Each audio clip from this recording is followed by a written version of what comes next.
sheekh Shantayo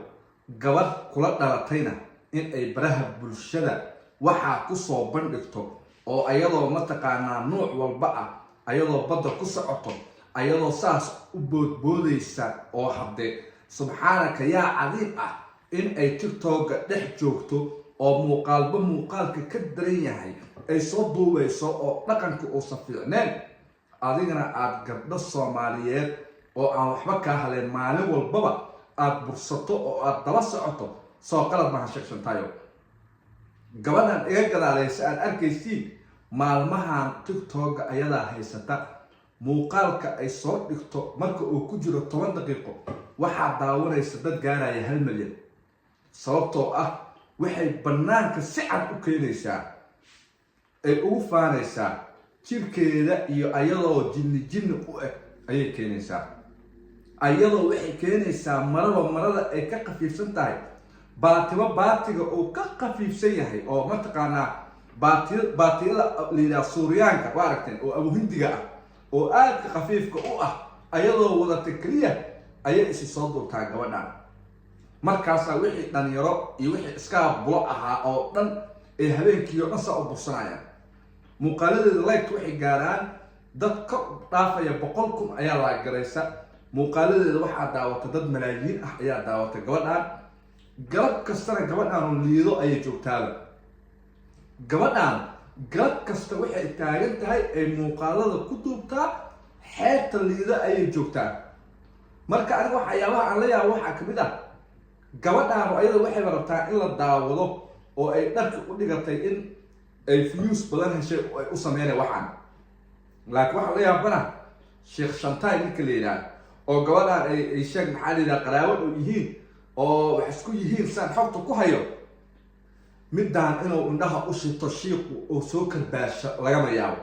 maalin kasta wuxuu karbaashaa gabdho kale oo Soomaaliyeed oo Islaameed ayuu karbaashaa asagoo tan ay walaashista qaraabo yihiin balka walaba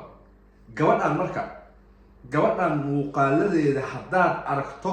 muuqaalka kale waaba ka sii daran yahay muuqaalka kale kan aad daawato kii ka horeeya waxa leedahay kii hore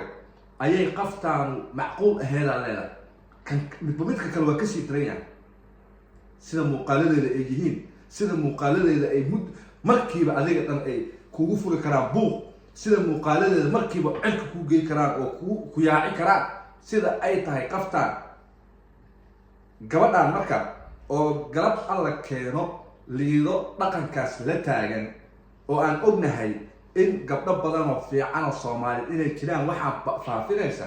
sheekh Shantayo oo san ka hadli karin ay qaraabadiisa tahay sheekh Shantayo marka laga yeeli maayo taadana inaad ka hadli weydo kula dhalatay midda kuwa dadka Islaameedna aad ka hadasho gabadhan muuqaaladeeda ma aragteen